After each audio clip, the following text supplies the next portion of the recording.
The spheres of energies created at the crossover points. Okay, when you look at this image of creation with inner vision, it seems like you are inside of a bubble bath of light and sound, and as a bubble yourself. The consciousness highway and spheres of creation are alive. They are the conscious energy of Source. Even though it may look like a sea of spheres, creation is eternally structured to allow creation to exist. We can follow one ray of creation to continue looking at the steps of the Big Bang, keeping in mind that each step in the process on and within every ray of the Big Bang point occur instantly. Now, I didn't really like the colors that I applied to these bubbles simply to allow substance structure, but that's the way it is. And I'm limited on time, so that's just an image analogy to give you. Imagine yourself as sitting in the middle of a bathtub filled with bubbles, and you're a bubble yourself, and all you see around you are spheres of bubbles. How can you even begin to imagine where anything is? It's a good thing that we don't have to perceive creation like that, or we'd just stay there in that sphere forever. Now we're going to look at one ray with 4 axes, which is layer 1 of outer creation. The rays of source energy expand outward from the center point as non-polarized rays of energy. That means that when the Big Bang point occurs and all of those uncountable number of rays of energy expand outward from that Big Bang point within the original thought of Source, that all of those rays are non-polarized rays. They have not yet polarized at that point to become base electrical or base magnetic. But they will polarize at specific points to create holographic reality fields and frequency bands before the zero quantum point is reached. That means before one ray has burst as far out from the center point as it will go that it reaches zero quantum point. It doesn't actually reach zero, but it reaches the lowest point of energy that source energy will step down to. However much quantum that is, I'm clueless. Before the 0 point quantum is reached, one ray creates 8 more layers of life systems as part of the multiverse structure, which means in outer creation. We've looked at the 4 layers of inner creation. Remember, nothing really ever leaves the center point, and all sit on top of each other at the center point. As we pull the axis of each layer outward from the center point, we can discover what layered system births on what axis, and what angle is up to that axis by following the Divine Trinity quantum step-down sequence. And this is another point of having a foot on both sides of the doorway at one time, looking at the inside and the outside at the same time. The inner light and sound fields reflect into outer creation first, and then the first 4 layers of outer creation are created as replicated light images of the inner 4 layers. They all exist in the same spot and spin in different directions from each other with different quanta of energy and different types of energy. The outer system that bursts on the horizontal line is called the inner system. But since we are looking at our system, we will call it inner Earth. On this image analogy here, which we're still within the original thought of Source, now we have our 12, 9, and 6, 3 point axis so that we can easier follow the Divine Trinity step down, spinning counterclockwise and stepping down in quantum of 3 as birthing occurs. And I have left this on here to allow us the opportunity to have a foot inside and outside within inner creation and outer creation at the same time. But the light and sound fields that are around the center point of the original thought of Source, 15, 14, and 13, they reflect outward from that center point and reflect to where? They reflect on the inside of the outer rim, the rim here, of the original thought of Source. And I've put those in green circles there so to represent the light and sound fields reflecting out. See, it's 15, 14, and 13 from the outside rim coming in and in. That is a reflection. That is reflecting through the light that Source created when God said, "Let there be light." It's reflecting outward from the center point.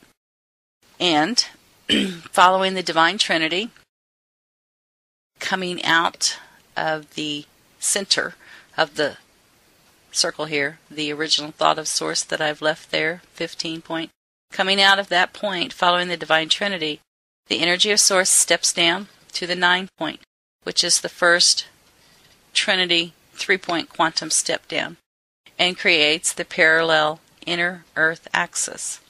And you see I've left it where it says up top there. That means that's the top of it, because it's the ray of the Big Bang birthing out from that center point in that direction.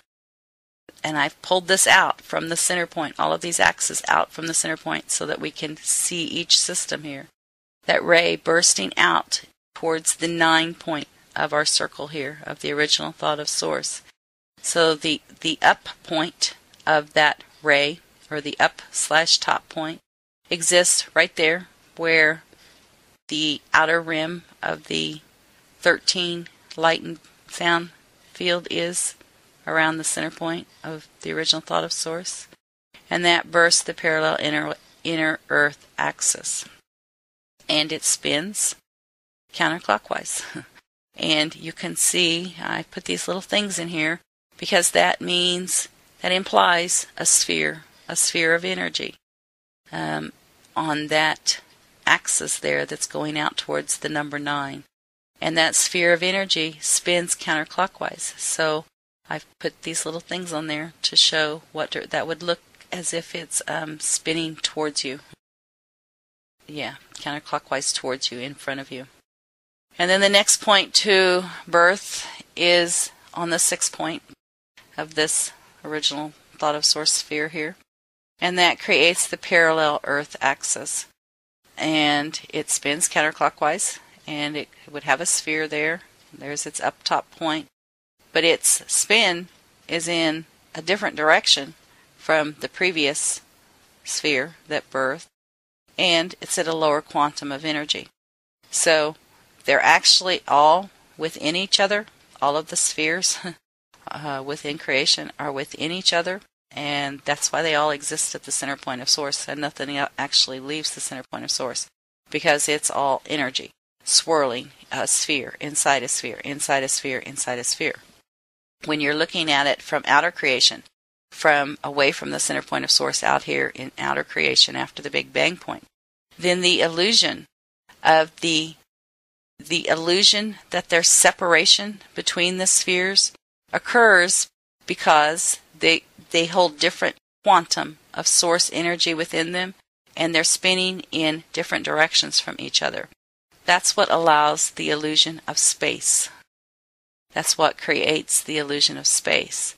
So we can see until the energy of Source bursts out on the Big Bang point into outer creation, the energy of Source is too high in quantum, or too hot, to allow for the illusion of space, which means that until the outer Source creates outer creation and the illusion of space and time, Source cannot experience Source thoughts, because they're just all held within Source, as your thoughts are all held within you. Source cannot experience that until Source creates the illusion of space. And Source does that by creating light and sound. and we'll get to time in a little while. Right now we're just going to move through these things here. So the next one to birth is the inner Earth axis, and you can see it spins counterclockwise, but it has a different spin direction. And then the Earth axis, and it spins counterclockwise too, but its top here is at this center point 13, so it's pulled out, so from the parallel Earth axis below it, it's upside down. And all of this is within the original thought of Source. Remember that. Spheres within spheres within spheres of energy within the original thought of Source. All sitting on top of that center point there in the original thought of Source. But that's not all that happens in outer creation. We're not to our system yet, our time matrix Milky Way galaxy system. This is layer 1 of outer creation. And why is it layer 1? This information, this information has not been available for 26,000 years. It has not been able to be here. So there have been other structures that have been presented that show similarities to this, but this information has not been able to be known. And there is another layer. This is layer 1 of outer creation. There is another layer that occurs because what is bursting out from the center point at the Big Bang point? Light. And it's bursting out within whatever the size of the original thought of Source is. And we're looking at this through the illusion of space and time.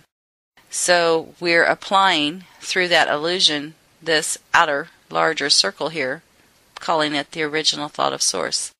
So that means that it's light rays bursting out from the center point. And when they hit the inside, when that light ray on each of those 4 axes hits the inside of the outer rim of the original thought of Source, that circle there where it has 12, 9, 6, 3, when it hits the inside of that sphere, it's not just a circle, it's a sphere of energy. It bends. Light bends. And when it bends, where does it go? It goes back to its point of origin, which is back to the center. And this creates another replicated layer of creation, which is considered layer 2 of outer creation. And as light and sound particles. And as that light bends and makes its way back to that center point, it creates another sphere on each of those axes. So each of those axes create 2 spheres. One sphere as layer 1 of creation, the other sphere as layer 2 of creation. As that ray of light bursts out from that center point on the Big Bang, and as it bends and goes back to the center point and creates that other sphere, the energy of Source, the quantum of Source energy, continues to step down and become cooler and colder and more diffused. So now we can think of light particles, such as maybe when you shine a flashlight outside at night and you shine it, however far it will go. And what is that called? It's beam. How far out its beam goes from the point of the light. The light becomes more spread out, more diffused. If you were out in the yard, say, and you're shining your light and someone's way out in the yard and they're walking towards you, the closer that they got to the light that you're shining and put their hand over the light, they could feel some heat coming off of the light. But they couldn't feel that heat way out in the yard as far as that beam of light would shine. They wouldn't feel any heat at all. And that's what is meant by the concept of light becoming colder, frozen light. It's further away from the source of heat. So it becomes frozen and colder. And that is what allows for the energetic particles, such as elements, such as the elemental structure that the planet is made from, that it's called carbon-based, such as minerals, iron, ore, and all of these different elements that are part of the system. That is what allows those kind of expressions of Source to be created. The elemental type of expressions are different in each quantum step up of Source energy, because Source energy becomes hotter and the light particles are not as frozen. And so it changes the state of energy that is expressing within the different levels of quantum of energy. That's why life forms on Earth, us on Earth, well, we'll talk about the ascension process more, but for those who have a concept of that process here at this point, that's why when ascension occurs and you are able to ascend, and you merge with a higher level of your conscious identity, you change form. It's the consciousness does not have form to begin with. It's conscious energy. You, within your vertical pillar, somewhere within a 12, 9, 6, or 3-point seat of conscious identity, is non-polarized energy. And when you merge your identity that is currently playing within this Earth reality field with your next higher seat up, if you choose, you don't have to, if you choose to experience the reality field that is available to experience at that seat, then your form will take on the elemental state that that reality field is composed of. So that's why energy cannot be destroyed. It simply changes form or state of expression. And energy cannot be created. It can be co-created with Source if the Divine Trinity is working correctly. And that hasn't worked correctly on this planet for 26,000 years, but it is now. So it's going to be interesting to experience the joy of the healing that is now available and occurring on this planet. Especially to see things like the scientific community and what are they going to think? Well, we'll talk more about energy quantum building later, but I'm excited. I'm excited, so I can't hardly wait to get to that point to talk about it. So this is layer 1 of outer creation, showing just the axis really and the spin direction of the reality fields on there. Why is this is a thing to bring up here. Why is the parallel system on the same line as the non-parallel system? Why is the parallel Earth axis on the same vertical line here as the Earth system? What does parallel mean? Parallel means on the same plane, but will never intersect with each other.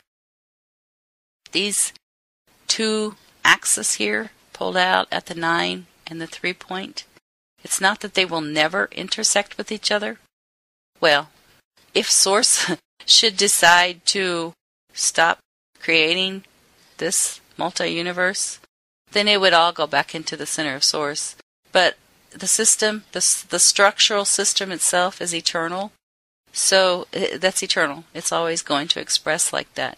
So that means that the energy coming out to reach this 9-point over here and the energy on the axis coming out to reach this 3-point over here are never going to be the same, because the 9-point is always going to be higher, hotter, and spinning in a different direction than the energy pulling out on the 3-point.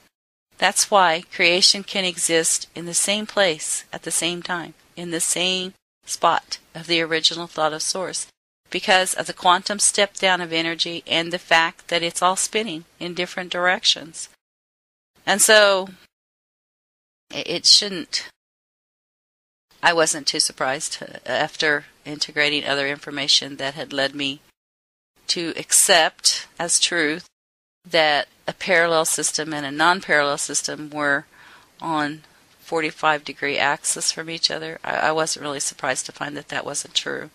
But there may be some people that are surprised to discover that. But the parallel system and the particle system, we'll say, exist on the same plane of existence, but separate from each other. I hope that makes sense.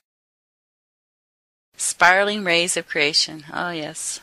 The rays do not just flare outward from the center point, they spiral. This is talking about the center point at the Big Bang point, when all of those uncountable number of rays burst forth from the center point at the Big Bang point. They do not just flare out. No, not just one straight light, straight plane of light going out from the center point. They spiral. And as they move outward from the center point, this allows for an amazing thing that creates the next layer of outer creation. Oh, I already gave that away and told you that in the last thing, but we'll look at it some more. All of these steps of creation apply to all eternal life forms, regardless of their size of expression within outer creation. All of the steps of creation apply to you. This is the process by which you, as source, you are source, come into being within outer creation, within the illusion of space and time. But we have not gotten to matter yet. Matter form. All of creation is made of the conscious energy of Source, which expresses as light and sound particles. Light and sound particles of Source energy come into creation as Source energy cools, beings stepping down from the higher to the lower quantum of energy. All of creation, the known and the unknown, is the energy of Source, expressing as different types of energy which interact with each other to allow the illusion of solid matter. And we will see some of how that occurs. And yet, nothing ever leaves the invisible point of the original thought of Source. The illusion of space, time, and matter is created as Source energy cools. Light particles group together to flesh out shape and form. And all of the conscious energy of Source sings or emits tones that is created by the quantum of energy of Source held within them. We could think of that as similar to hearing the buzz from neon signs. All of creation emits sound because it is the conscious energy of Source. Energy vibrates and oscillates, and the vibration and oscillation rate depends on the quantum of the energy or the heat of the energy, how much energy it has within it. And that is how divine names are applied to different aspects of creation. The tone that the energy sings forth, and that is actually how the original spoken languages came to be, by speaking through vocal cords of a matter form. The tones that were heard within, that are heard within creation, from these tones that the energy of creation sings. And I'll just state this here for a second as well. On December 12th, 2013, when this major event occurs on the planet itself is going to start singing on what is called a base 12 tone sequence. The planet has not been able to sing on a base 12 tone sequence for 26,000 years. Some of that is already occurring. I've been quite aware of it for quite some time now, at least a year and a half, of the tones of the planet turning back on and getting stronger. And for people that have heard all or most of their life, the inner ringing, it's not really a ringing, but it kind of does, it's kind of hard to describe what that is. So it's been called inner ringing. But it's more like inner sound tones that are inside your ears, inside your head. And probably a lot of people have been diagnosed with medical issues that, have been said to be the cause of that. And some of those people may have that issue that creates that inner ear ringing sound, but not all people do. And probably some people have been misdiagnosed because of this unknown thing here. All planets sing, well, all planets that have any of Source energy left in them emit a tone, a sound tone. And Earth science has recently discovered this within the last few years. I think that you can probably Google that on YouTube or something and hear the recordings that NASA or somebody has up there. recording. I think there's a recording of what they've got of the Earth itself singing. The Earth has been singing out of tune for a really long time. And so has all life forms on the planet because of the issue occurred 26,000 years ago. But the Earth is going to begin singing, not exactly in tone immediately, but it's going to find its vocal cords and sing a lot louder than it is even now when the December 12th event occurs. But when I think of things like that, I am eternally reminded as I look through creation, through the illusion of outer creation. That's why I'm eternally reminded that Source always creates within balance and Source always heals within balance. So maybe it won't become after the December 12th event. Maybe the sound tones in the ear won't become any more than what you already notice now. I have noticed, as I said, in them increasing.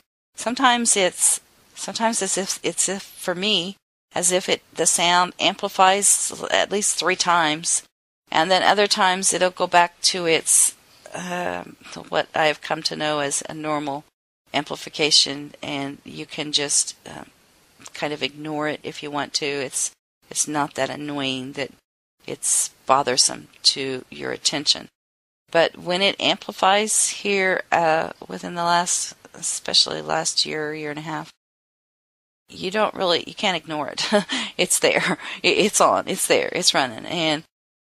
And I have come to realize for myself personally that when it gets really strong like that within me, the sound tones within me, it means there's something opening up within me.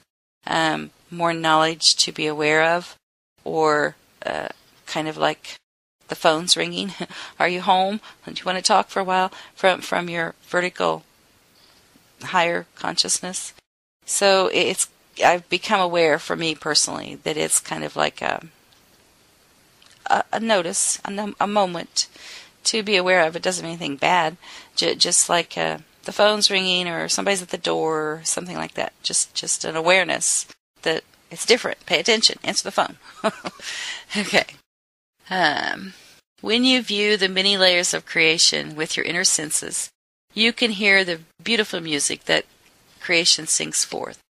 Sound is the force that moves energy along, and it allows it to flow into and out of creation. Isn't that a beautiful thought? When you expand your consciousness out into higher levels of creation, and you just listen to creation, the sound tones of creation are the most beautiful symphony. There's not even anything on earth to describe what it's like. And they change depending on how high you can expand your consciousness to observe and be aware of. The sound tones change, and even though the Earth and the Earth system has been the Earth has been barely singing for 26,000 years. The Earth could barely breathe for 26,000 years, let alone sing, but it is singing a little bit. But even though it has been held within that condition, when you expand your consciousness into the higher levels, energy fields of creation, there is no disharmony. There is nothing singing out of tune, because the higher energy of Source brings everything back in tune. So it's like you can't sing out of tune within the higher levels of Source, because Source energy won't allow you to. You're going to sing in tune whether you want to or not. Let's see. Yeah, we can talk more about the light and sound fields later, but this small part is to allow you to know that this spiral represents a living spiral, individuated face of Source that is singing and shining forth as light. This is what I was talking about as the burst of the Big Bang, when all of the rays of energy burst forth from the center point. This is an image analogy of what they do. They spiral, all of them, every which way. Creation is not static. Nothing within creation is static. Creation is in constant movement. Except that is an illusion as well. It's only perceived as in constant movement when you're experiencing it within outer creation. When you're experiencing it sitting at the center point of the original thought of Source, nothing's moving. It's all you. It's all inside of you. You can imagine that it's moving, as you can imagine within your head that you can create an entire reality field in your head if you're good enough and you regained some control over your brain to make it do what you want it to do. You can create an entire planet with people moving and cars moving and animals and whatever, and they can all move. But it's still within you. It's not outside of you. And that is what it's like to sit at the center point of the original point of the original thought of Source and try to perceive yourself as Source and all of creation. It's like looking at all of it within yourself. And that's actually what we do out here when we don't have our eyes open and we're not focusing on the light and sound particles of the illusion of the hologram. When we perceive, we're perceiving inside of ourselves. Yeah. Oh, this is talking about the reflected light ray that bends back to the center. Oh, I already talked about that. See, I'm jumping ahead. I'm excited here. Spheres within spheres, yeah. Okay. Now we're finally to layer 2 of creation, which is where we find ourselves. We find ourselves in the Milky Way time matrix galaxy that exists on this axis of a time matrix system that pulls out here at the 12 point. Why does it pull out the 12 point? When you follow the Divine Trinity of Source around in quantum step down, 9 point of the replicated, now see, this flipping thing of energy reflection going all over the place and really play games with your brain. This is the replicated parallel inner Earth system. That's why it's called the Layer 2 system. This is the system that is created when that first Layer 1 outward flaring light ray hits this inside of this sphere here behind this number 9 and bends back to the center point. That's why the up or top of this axis is out here. And actually, I pulled it out too far. It should be sitting here at this bottom of this green 13 point of the reflected light and sound fields. It comes out to that point. We're going to look at this on another end. And eventually here, pretty soon, we're going to see the eternal, divine, eternal life grid. So this creates the replicated parallel inner Earth on this axis, spinning that way. And the replicated parallel Earth on this axis. Its top is down here. And it's spinning that way. And replicated inner Earth spinning this way. And Earth spinning this way. Yeah, these have all just been image analogies on a computer screen, on a piece of paper if you want to print it out and look at it.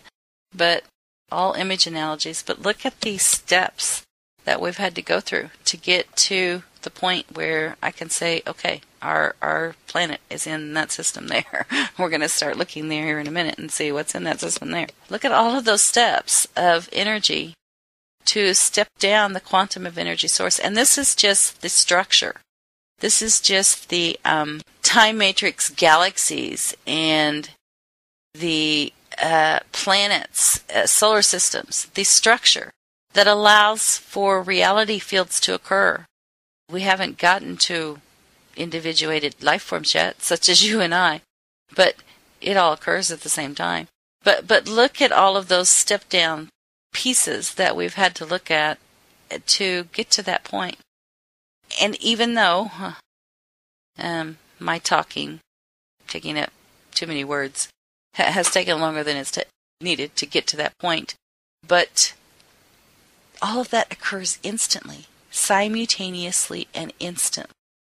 And think about that. When you look out, the next time you're out at night and you look up into outer space and see all of that beauty there, all of those stars and whatever you can see and can't see, and it's all created instantly. For anyone to ever conceptualize via being ill, which is what has occurred, being ill to allow them to think that there is anything within creation that is ever strong enough, has more power, can create more power in some way to take over source or take out a time matrix. They have no idea, because they haven't been able to know. That this information hasn't been available here to know, so nobody has been able to know that the energy of source and why that is not possible. It's kind of like trying to go up against, I don't know, compared to a little toy car and 50 trains or something. It's just not possible. There's only one source of energy, and that source of energy is not going to be compromised. Okay, so we've looked at that, the birthing of the Layer 2 system, which, as far as I know, is the last layer of outer creation.